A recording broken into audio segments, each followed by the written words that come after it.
नमस्कार, NTV India news में आपका स्वागत है। मैं हूं साक्षी। पेश है आज की प्रमुख हलचल। 25 जनवरी को गणतंत्र दिवस के अवसर पर कलेक्टर साकेत मालवी ने एनटीवी इंडिया न्यूज के माध्यम से जिले के सभी नागरिकों को हार्दिक शुभकामनाएं दी हैं। उन्होंने कहा कि यह पर्व हमें राष्ट्रभक्ति, देश प्रेम एवं भाईचारे की भावना के साथ एकजुट होकर कार्य करने की प्रेरणा देता है। कलेक्टर द्वारा गणतंत्र दिवस पर नागरिकों से प्रेम, भाईचारे और सांप्रदायिक सौहार्द की अपनी परंपरा को निभाते हुए जिले के विकास के लिए समर्पित होकर कार्य करने का आह्वान किया गया है। उन्होंने कहा कि शासन की योजनाओं के प्रभावी क्रियान्वयन के लिए प्रशासन द्वारा तत्परता से कार्यवाही की जा रही है। सभी लोगों को सहजता से योजनाओं का लाभ मिले तथा उनकी समस्याओं का त्वरित निराकरण हो, इसके लिए प्रशासन कृत संकल्पित है। कलेक्टर ने आश्वस्त किया है कि समाज के अंतिम छोर पर खड़े व्यक्ति तक भी शासन की जन कल्याणकारी योजनाओं की पहुंच सुनिश्चित की जाएगी। सर, देश का 74वां गणतंत्र दिवस मनाया जाने वाला है। पूर्व संध्या पर आप जिले के नागरिकों को क्या संदेश देना चाहेंगे सर? गणतंत्र दिवस जो हमारा राष्ट्रीय पर्व भी है, मैं हार्दिक शुभकामनाएं प्रेषित करना चाहूँगा जिला प्रशासन की तरफ से। जैसा कि हम जानते हैं कि भारत एक लोकतंत्र है, विकास के पथ पर क्रमिक रूप से अग्रसर लोकतंत्र है और कई मायनों में एक यूनिक लोकतंत्र है। और लोकतंत्र जैसा हम सभी जानते हैं कि यह जनता के लिए, जनता के द्वारा शासन है।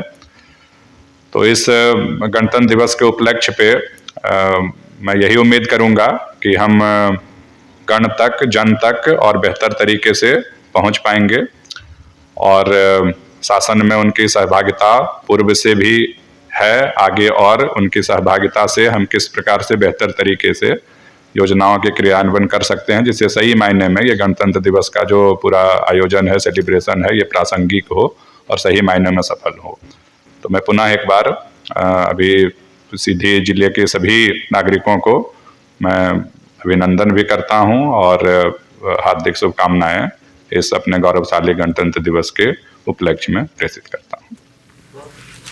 जिले के वरिष्ठ पुलिस अधीक्षक मुकेश कुमार श्रीवास्तव ने भी एनटीवी इंडिया न्यूज के माध्यम से जिले वासियों को गणतंत्र दिवस की हार्दिक शुभकामनाएं दी हैं। अपने संदेश में पुलिस अधीक्षक मुकेश कुमार श्रीवास्तव ने कहा कि इस देश के सभी गण एक साथ मिलकर लोकतंत्र को मजबूत करें, अपनी जिम्मेदारियों का निर्वहन करें, संविधान और कानून का पालन करें, माँ बहनों की रक्षा करें, अपने आप को और देश को सुरक्षित करें। देश गणतंत्र दिवस मनाने जा रहा है। इस मौके पर आप जिले के नागरिकों को क्या संदेश देना चाहेंगे? निश्चित रूप से हमारे लिए बड़े गौरव के क्षण है कि इस आज़ादी के अमृत महोत्सव काल के दौरान हमारा एक गणतंत्र दिवस का भी कार्यक्रम है और निश्चित रूप से हमारा गणतंत्र काफ़ी सशक्त और शक्तिशाली होकर उभरा है और हमने इस गणतंत्र के माध्यम से अपने आप को इस स्थिति में विकसित किया है कि हम अच्छे शक्तिशाली राष्ट्रों की श्रेणी में आ गए हैं। हमें विश्वास है और हमें पूर्ण भरोसा है अपने भारत के सक्षम नेतृत्व पर और यहाँ के कि वो विभिन्न चुनौतियों से अच्छे से निपटेगा और हम सभी भारतवासियों पर भी ये मुझे गर्व है। उन्होंने उनके जो सौंपे गए दायित्व को उन्होंने गर्व और वीरता पूर्वक निर्वहन किया है। मैं सभी को गणतंत्र दिवस की ढेरों शुभकामनाएं देता हूँ। साथ में ये भी उनसे अपेक्षा करता हूँ कि भारतीय गणतंत्र को मजबूत बनाने के लिए वो निश्चित रूप से अपने जो भी सर्वस्व और अपना सब कुछ अच्छा न्योछावर करने के लिए हमेशा तत्पर प्रयत्न करते रहेंगे। और विशेष रूप से इस गणतंत्र के अवसर पर मैं अपने यहाँ शहर के वासियों को ये भी अपेक्षा करता हूँ कि वो अपने आप का भी ध्यान रखें, महिलाएं एवं छोटे बच्चों और कमजोर वर्गों की सुरक्षा के प्रति हमेशा जागरूक रहें। साथ में जब भी वाहन चलाएं अपने हेलमेट है, सीट बेल्ट बांध के चलाएं, क्योंकि उनकी सुरक्षा ही एक सक्षम नागरिक की सुरक्षा है और अब उसके कारण एक पूरे परिवार की सुरक्षा, एक शहर की और एक देश की सुरक्षा सुनिश्चित होती है। हमें ऐसे कोई कृत्य में नहीं लिप्त रहना चाहिए जिससे हमें अपने गणतंत्र को नीचा दिखाने का अवसर मिले। मैं सबको पुनः ढेरों शुभकामनाएं देता हूँ। धन्यवाद। जय हिंद। पूर्व नेता प्रतिपक्ष अजय सिंह ने गणतंत्र दिवस के अवसर पर शुभकामनाएं देते हुए कहा है कि आज ही दिन हमने महान संविधान को अंगीकार किया था, एक ऐसा संविधान जो विश्व में सबसे अच्छा है। भारत का संविधान नई राह दिखाने वाला है। इसकी अनेक विशेषताएं हैं जो विश्व के अन्य संविधानों से उसे अलग बनाती हैं। सिंह ने कहा कि इसकी शुरुआत ही हम भारत के लोग जैसे महान शब्दों से हुई है, यानी हम लोग भारत के लोग एक हैं, हमारा राष्ट्र एक है। यही भारत यही एकता भारत की सबसे बड़ी सफलता है। अजय सिंह ने कहा कि संविधान में समानता का अधिकार देशवासियों की सबसे बड़ी ताकत है। इसमें धर्म, जाति, रंग या नस्ल के आधार पर कोई भेदभाव नहीं है। नफरत का कोई स्थान नहीं है। आज धर्म और जाति के आधार पर संविधान की मूल भावना पर संकट के बादल हैं। नफरत फैलाई जा रही है। उन्होंने कहा कि इस संकट के प्रति आगाह करने के लिए ही आदरणीय श्री राहुल गांधी जी ने भारत जोड़ो यात्रा निकाली। यात्रा में उन्हें भारत की जनता और सभी वर्गों का अपार समर्थन मिला। निश्चित ही यात्रा के सुखद परिणाम आएंगे। सिंह ने विश्वास व्यक्त किया है कि सभी मिलकर नफरत के माहौल को खत्म करेंगे और देश की एकता और भाईचारे का माहौल कायम रखेंगे। 26 जनवरी गणतंत्र दिवस 2023 के मुख्य समारोह का आयोजन कलेक्टर साकेत मालवी के मुख्य आतिथ्य में स्थानीय छत्रसाल स्टेडियम में प्रातः 9 बजे से आयोजित होगा। गणतंत्र दिवस समारोह परंपरागत ढंग से पूर्ण उत्साह एवं गरिमामय ढंग से मनाया जाएगा। कार्यक्रम के मुख्य अतिथि कलेक्टर श्री मालवी छत्रसाल स्टेडियम में प्रातः 9 बजे ध्वजारोहण करेंगे। इसके उपरांत राष्ट्रगान एवं मध्य प्रदेश गान का गायन किया जाएगा। मुख्य अतिथि 9-10 बजे पुलिस अधीक्षक के साथ परेड का निरीक्षण करेंगे। वे 9-15 बजे समृद्धि के प्रतीक रंग बिरंगे गुब्बारों को नील गगन में छोड़ेंगे। कलेक्टर 9:25 बजे मुख्यमंत्री जी के संदेश का वाचन करेंगे। 9:30 बजे जिला पुलिस बल, होमगार्ड आदि मार्च पास्ट कर मुख्य अतिथि को सलामी देंगे। प्रातः 9:45 बजे विभिन्न विभागों द्वारा विकास पर आधारित झांकियों का प्रदर्शन किया जाएगा। 10-15 बजे से सांस्कृतिक कार्यक्रमों का आयोजन किया जाएगा। मुख्य अतिथि द्वारा विजयी प्रतिभागियों तथा उत्कृष्ट कार्य करने वाले अधिकारियों एवं कर्मचारियों को 11-15 बजे पुरस्कार वितरण किया जाएगा। इसके साथ ही गणतंत्र दिवस की संध्या पर स्थानीय मानस भवन में शाम 6 बजे से लोकतंत्र के लोक उत्सव भारत पर्व कार्यक्रम का आयोजन किया जाएगा। इस वर्ष रीवा जिले की कुमारी तनिष्का सांडिल्य के समूह द्वारा लोक नृत्य की तथा सिगरौली जिले के राम गोविंद रंगीला के समूह द्वारा बिरहा भोजपुरी लोकगीतों की प्रस्तुतियां दी जाएंगी। इसके साथ ही स्थानीय कलाकारों द्वारा भी सांस्कृतिक प्रस्तुतियां दी जाएंगी। विगत लंबे समय से मध्य प्रदेश में अपनी 5 सूत्री मांगों को लेकर संघर्ष कर रहे विद्युत विभाग के कर्मचारी संगठन विगत 21 जनवरी से अनिश्चितकालीन कार्य बहिष्कार करके धरना प्रदर्शन शुरू कर रहे हैं। सीधी शहर के अधीक्षण यंत्री कार्यालय परिसर में अपनी अनिश्चितकालीन हड़ताल पर बैठे विद्युत विभाग के 48 संगठनों ने 25 दिसंबर को अपनी मांगों के समर्थन में जमकर नारेबाजी की। जो हमसे टकराएगा हम अपना अधिकार मांगते, हम अपना अधिकार मांगते। ठेका प्रथा बंद करो,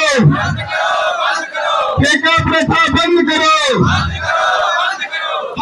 नारेबाजी के बाद अपनी 5 सूत्री मांगों को लेकर संघर्ष पर उतर आए विद्युत विभाग हड़ताली संगठनों के पदाधिकारियों ने एनटीवी इंडिया न्यूज को अपनी मांगों की जानकारी देते हुए कहा कि यह सरकार हम लोगों से तरह तरह के झूठे वादे करके हमारा शोषण कर रही है, हमें हमारा अधिकार नहीं दे रही है। आगे उन्होंने कहा कि अब सरकार जब तक हमारी मांगों को पूरा नहीं करेगी, हम अपनी मांगों से पीछे हटने वाले नहीं हैं। सरकार सतत आउटसोर्स का हम युवा का शोषण कर रही है। सरकार आज 2001 से योजना चला करके और अनिश्चित रूप से कई सारी विधाएं रूपरेखा बना करके आउटसोर्स बायसोर्स इस तरीके से शोषण कर रही है। सरकार हम सबको 15 दिन का समय कभी लेंगे, कभी 1 महीने का समय लेंगे।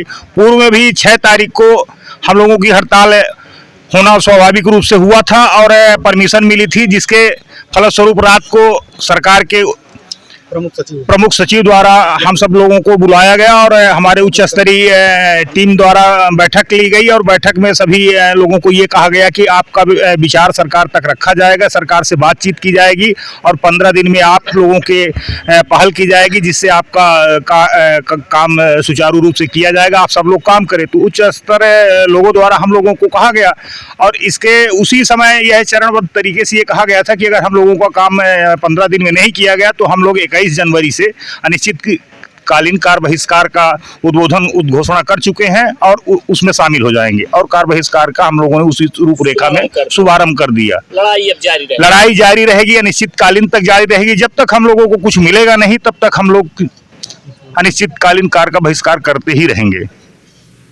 अपनी 5 सूत्री मांगों को लेकर संघर्ष कर रहे विद्युत विभाग के कर्मचारी संगठनों की मांगों को लेकर एनटीवी इंडिया न्यूज ने विद्युत विभाग के अधीक्षण यंत्री एसपी तिवारी से उनकी प्रतिक्रिया मांगी तो उन्होंने कहा कि आउटसोर्स और संविदा कर्मचारियों को इस तरह की हड़ताल करने और शामिल होने की इजाजत नहीं है। आगे उन्होंने कहा कि विद्युत विभाग की सेवाएं अति आवश्यक सेवाओं में आती हैं, इसलिए इनकी यह हड़ताल अवैध है। आगे उन्होंने कहा कि शासन स्तर पर भी अभी इनकी मांगों पर विचार नहीं किया जा रहा है। एनटीवी इंडिया न्यूज के पूछे गए एक सवाल का जवाब देते हुए अधीक्षण यंत्री एसपी तिवारी ने कहा कि यदि आवश्यकता पड़ी तो इनकी हड़ताल पर एस्मा भी लगाया जा सकता है।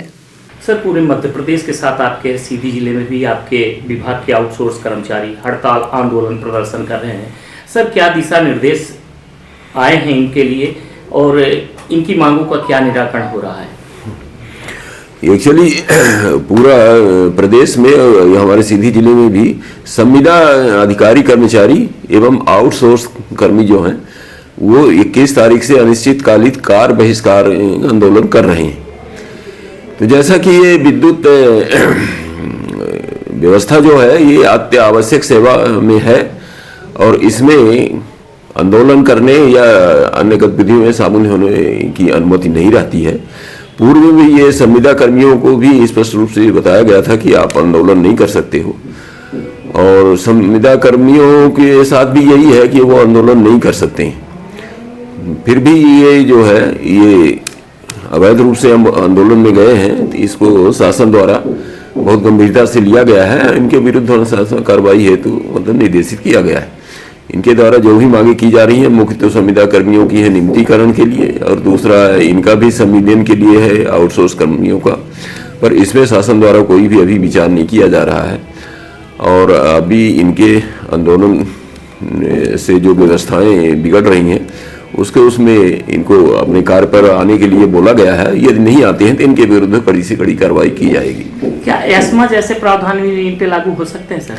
ये निश्चित रूप से विद्युत विभाग ऐसा विभाग है कि जैसे इसमें अत्यावश्यक सेवाएं रहती हैं तो वो भी शासन एस्मा भी लगा सकते हैं, उसमें कोई विचार की बात नहीं। इनका निराकरण क्या सर ये प्रदेश शासन स्तर से होगा कि आपके स्तर से भी कुछ होगा? ये निश्चित रूप से है, हम लोगों के स्तर से कोई नहीं है, ये पूरा प्रदेश मध्य प्रदेश शासन स्तर से है।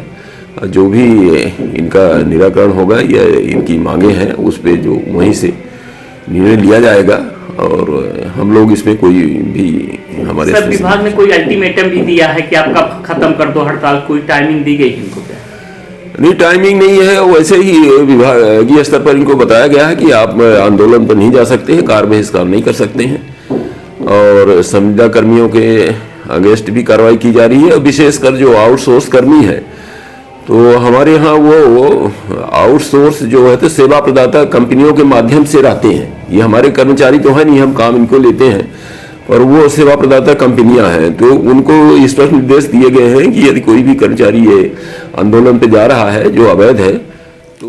25 जनवरी को 13वें राष्ट्रीय मतदाता दिवस के अवसर पर जिले में विभिन्न कार्यक्रमों का आयोजन किया गया। संजय गांधी स्मृति महाविद्यालय के अटल ऑडिटोरियम में आयोजित जिला स्तरीय कार्यक्रम में कलेक्टर एवं जिला निर्वाचन अधिकारी साकेत मालवी द्वारा सभी उपस्थित मतदाताओं को निर्वाचन प्रक्रिया में निर्भीक होकर सहभागिता की शपथ दिलाई गई। कार्यक्रम में नए मतदाताओं को ई-पिक कार्ड प्रदान किए गए तथा निर्वाचन कार्यों में उत्कृष्ट प्रदर्शन करने वाले बीएलओ एवं बीएलओ सुपरवाइजर को प्रशस्ति पत्र प्रदान कर पुरस्कृत किया गया। कलेक्टर एवं जिला निर्वाचन अधिकारी साकेत मालवी ने जिले के नवीन मतदाताओं को शुभकामनाएं देते हुए कहा कि भारत विश्व का सबसे बड़ा लोकतांत्रिक देश है। किसी भी लोकतांत्रिक व्यवस्था में मतदाता सबसे महत्वपूर्ण होता है। वह अपने मताधिकार का प्रयोग का जनप्रतिनिधियों को चुनता है जो जनता के हितों को ध्यान में रखते हुए शासन का संचालन करते हैं। उन्होंने कहा कि मताधिकार का अधिकार प्राप्त होने के साथ ही हमारी लोकतंत्र के प्रति जिम्मेदारी भी बढ़ती है। मतदाता होने पर हमें अपने लिए एक अच्छा जनप्रतिनिधि चुनने का अवसर मिलता है। हमें अपने मताधिकार का प्रयोग पूरी जिम्मेदारी के साथ करना चाहिए। जिला निर्वाचन अधिकारी श्री मालवी ने कहा कि प्रत्येक वोट से एक सशक्त लोकतंत्र का निर्माण होता है। हमारे संविधान निर्माताओं द्वारा देश के प्रत्येक नागरिक को मतदान का अधिकार दिया गया है। हमें इस दिए गए अवसर का सदुपयोग कर योग्य जनप्रतिनिधियों का चुनाव करना चाहिए जो जनहित से जुड़े मुद्दों को उचित प्लेटफॉर्म पर उठाएं।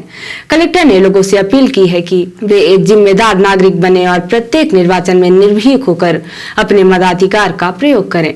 कार्यक्रम में अपर कलेक्टर एवं उप जिला निर्वाचन अधिकारी बी के पांडे ने बताया कि मतदाता सूची पुनरीक्षण कार्यक्रम में जिले में 8000 से अधिक नवीन मतदाताओं के नाम मतदाता सूची में दर्ज किया गया है। साथ ही अगले वर्ष 18 वर्ष की आयु पूर्ण करने वाले 4000 से अधिक युवा मतदाताओं के आवेदन प्राप्त कर दर्ज किया गया है। उन्होंने लोगों से मतदाताओं को जागरूक करने की अपील की है तथा कहा कि 18 वर्ष की आयु पूर्ण कर चुके प्रत्येक व्यक्ति को मतदाता सूची में अपना नाम दर्ज कराना चाहिए। उन्होंने विशेष रूप से महिला मतदाताओं के नाम मतदाता सूची में दर्ज कराने के लिए कहा है। कार्यक्रम में अजीता द्विवेदी के ग्रुप द्वारा मतदाता जागरूकता गीतों की प्रस्तुतियां दी गई। इस अवसर पर भारत के मुख्य निर्वाचन आयुक्त राजीव कुमार के मतदाताओं के नाम संदेश का प्रसारण किया गया। कार्यक्रम में उपखंड अधिकारी Gopad Banas, Nilesh Sharma, master trainers doctor Arvind Tripathi, doctor K V. Singh, doctor P K. Singh सहित संबंधित विभागीय अधिकारी, बीएलओ एवं नवीन मतदाता उपस्थित रहे। रिपोर्टर हिमायू रौतेला ने बताया कि मतदाता दिवस के अवसर पर नैनीताल पुलिस ने स्वतंत्र, निष्पक्ष एवं शांतिपूर्ण निर्वाचन कराकर मजबूत गणतंत्र बनाने को पंकज भट्ट, वरिष्ठ पुलिस अधीक्षक नैनीताल महोदय द्वारा भारतीय निर्वाचन आयोग द्वारा प्रदत्त निर्देशों के क्रम में 13वें राष्ट्रीय मतदाता दिवस के अवसर पर पुलिस बहुउद्देशीय भवन हल्द्वानी एवं कोतवाली हल्द्वानी के अधीनस्थ अधिकारी कर्मचारियों को राष्ट्रीय मतदाता दिवस की शपथ दिलाकर सभी को एक मजबूत गणराज्य बनाने में अपना महत्वपूर्ण योगदान देने की अपेक्षा की गई। वरिष्ठ पुलिस अधीक्षक नैनीताल महोदय के आदेशानुसार जनपद के समस्त थाना, चौकी, पुलिस कार्यालय, नैनीताल अग्निशमन के प्रभारियों द्वारा अपने अपने थानों तथा कार्यालयों में नियुक्त अधीनस्थ अधिकारी कर्मचारियों को मतदाता दिवस की शपथ दिलाई गई। और अब पेश है प्रादेशिक हलचल। चंबल पुलिस ने मीट दुकानदार को उल्टा लिटाकर पीटा, बैठते नहीं बन रहा था, बीजेपी ने धरना देकर थाने से छुड़ाया। जबलपुर में हर्ष फायरिंग में हेड कांस्टेबल के जवान बेटे की मौत, दोस्त की शादी में गई जान, पूर्व मंत्री का रिश्तेदार गिरफ्तार। एमपी में बिजली कर्मियों की स्ट्राइक खत्म, यूनाइटेड फोरम ने वापस लिया समर्थन, संयोजक बोले राष्ट्रीय पर्व के चलते फैसला लिया। और भोपाल में शहडोल की युवती से गैंगरेप, जॉब की तलाश में आई थी, पुलिस की आंखों में पाउडर झोंककर भागे आरोपी। और अब पेश है राष्ट्रीय हलचल। बालाकोट हमले पर यूएस के पूर्व विदेश मंत्री का दावा, पोम्पियो बोले भारत पर एटमी हमले के लिए तैयार था पाक। पुणे में पुरानी रंजिश के चलते 7 लोगों की हत्या, नदी किनारे मिले थे परिवार के सदस्यों के शव। चलती बस में विदेशी टीचर से गैंगरेप की कोशिश, पूर्णिया में खिड़की से कूदी लोगों को सड़क के किनारे मिली। और जम्मू कश्मीर में भारी बारिश से भारत जोड़ो यात्रा रद्द, अब 27 जनवरी से होगी शुरू। तो ये थी आज की प्रमुख हलचल। नमस्कार।